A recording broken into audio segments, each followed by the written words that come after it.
next week, I plan on filming for YouTube my case in a soft-spoken voice, and the whisper will be available on my Patreon. So we're gonna try that out so everybody can get the best of both worlds. And let me know if that's something you guys like or interested in, or if you don't like it at all. It's always good to hear feedback on those types of things. And there will still be a brand new Patreon only case as well coming out next week, and I will be covering Oscar Pistorius in that case, so stay tuned for that one. Also, in some fun, exciting news, my husband and I are selling candles now. I did talk about this in the last video that I filmed, but we have these candles.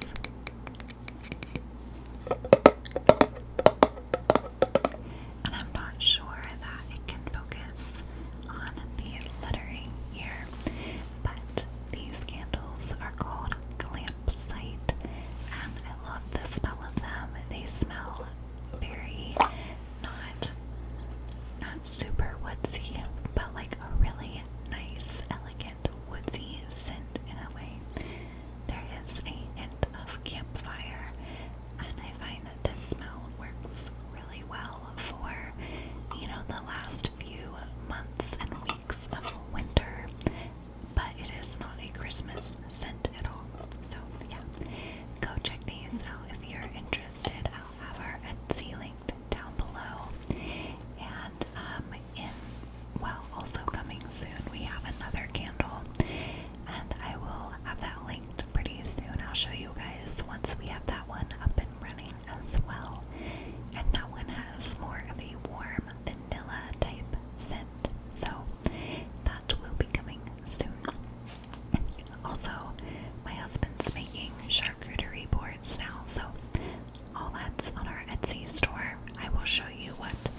She was just there for her job, and she would have to travel to other places as well. But Puerto Rico was the main place she was traveling at this point in time. Now, I'm not sure when Tara and Stephen decided to hire an au pair, but they did decide that having that extra help at home would really be great. Stephen still worked for his father at the tool shop, and so obviously it was really difficult for him if Tara was gone all of the time. So they both agreed that having an au pair to help out with the kids would be really beneficial.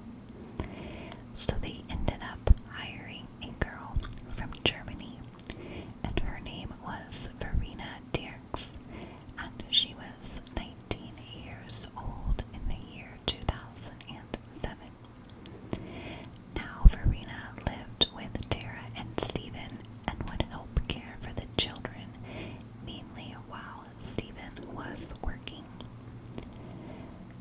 On Wednesday, February the 14th, however, in the year 2007, Stephen all of a sudden called the police and told them that his wife, Tara, had been missing. She did not go missing that day, but she had been missing for 5 days, and he had not heard from her. So on Valentine's Day, he had made this phone call, basically alerting the police that his wife was nowhere to be found. The police asked Stephen about the last time he had communicated with Tara, and Stephen told the police what had happened. Stephen told the authorities that on Friday, February the 9th, Tara had gotten back from her weekly trip to Puerto Rico. Stephen said that while Tara was unpacking, she got rather angry with him. Tara had mentioned that instead of traveling back to Puerto Rico on Monday, like usual, she needed to head back down on Sunday instead. Stephen at the time felt that Tara did need to spend more time with her children and felt that she was basically abandoning them. Stephen brought this up to Tara, and he said that after this, Tara got very frustrated and decided to just up and leave the family. So Tara made a phone call, and he heard her say to whoever was on the other end of the line, "I'll meet you at the end of the driveway." After this, he saw Tara get into a dark-colored car. Stephen assumed that this was a car from a car service, as Tara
suspicious about Tara disappearing, especially since she hadn't been heard from by her own family members or her coworkers.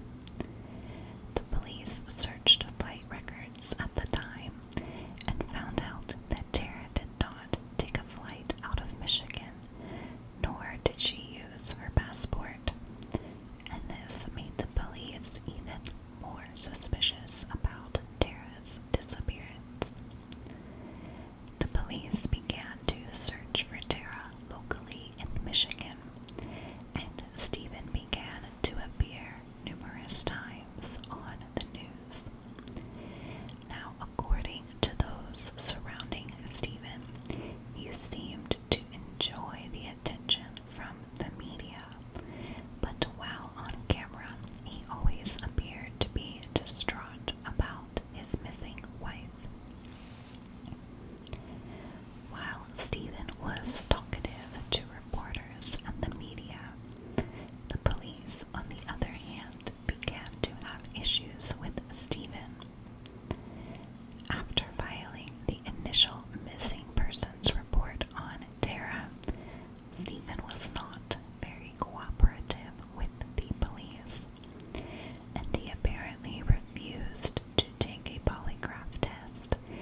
Eventually, Stephen moved Tara's remains and took them to his own father's shop where he dismembered them. After this, Stephen placed Tara's remains in a local park in several various baggies around the park, and also in a blue, large, like Tupperware style bin. I think it, well, not Tupperware, really, Rubbermaid. That's the word I'm looking for.